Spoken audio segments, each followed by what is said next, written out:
Joy to the world, the Lord is come. Good morning, Turtle. You sound happy this morning. Do I? Well, it must be working then. What must be working? My new attitude of gratitude. I am practicing my joy. What? You are practicing what? I am practicing my joy, being joyful. Why on earth would you do that? You are either joyful or not.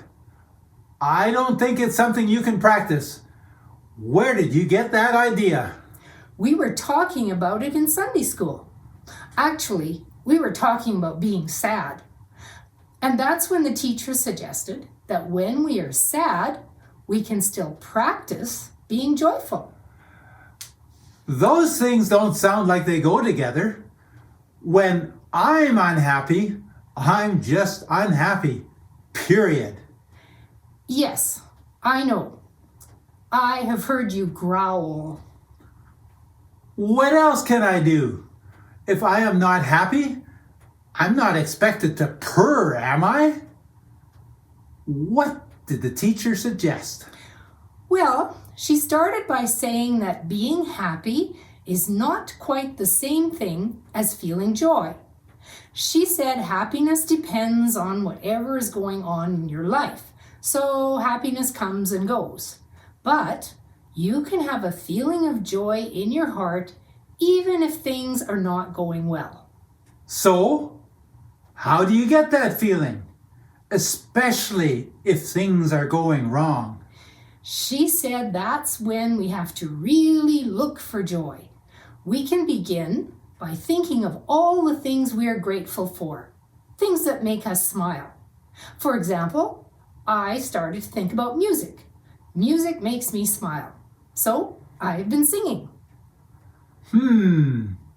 Well, let's see. What makes me happy? I know! Running! I love running, and I'm grateful I have strong legs so that I can run long distances. There you see, it's starting to work. That's an attitude of gratitude, and gratitude gives us a feeling of joy. Another thing we can do is try to remind ourselves of funny things, funny stories or sayings or experiences we have had. You mean like the time you went online to order that sweater and it turned out to be so big you could get lost in it? Yes. Well, the description did say turtleneck. So, of course, I assumed it would fit a turtle. Anyway, it makes a comfy bed and it gave us all a chuckle. I guess it does help to be able to laugh at ourselves. Maybe even thinking about a funny show we have watched would help. Right, like that Christmas show with Mr. Bean. You know, when he ran around his apartment with a turkey on his head. That was my favorite. I watch it every year.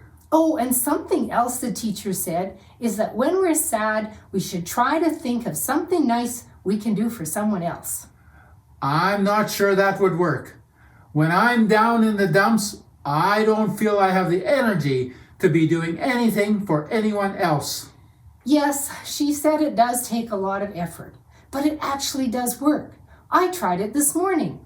I helped my neighbor clear his driveway, and when we were done, I felt really good because he was so pleased. And being busy and getting fresh air kept me from thinking about my own problems too. Okay, I get that.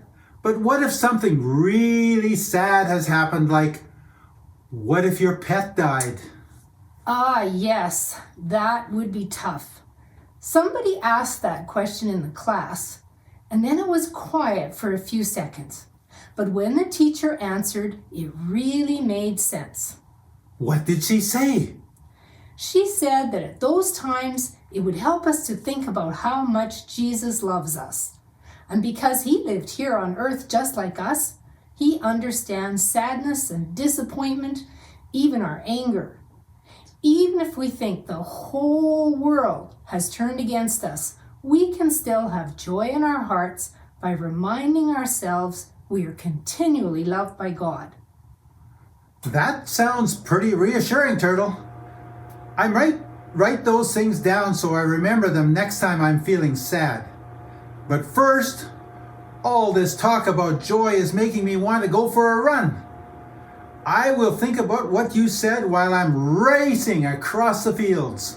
Okay, and I'm going to go watch Merry Christmas, Mr. Bean.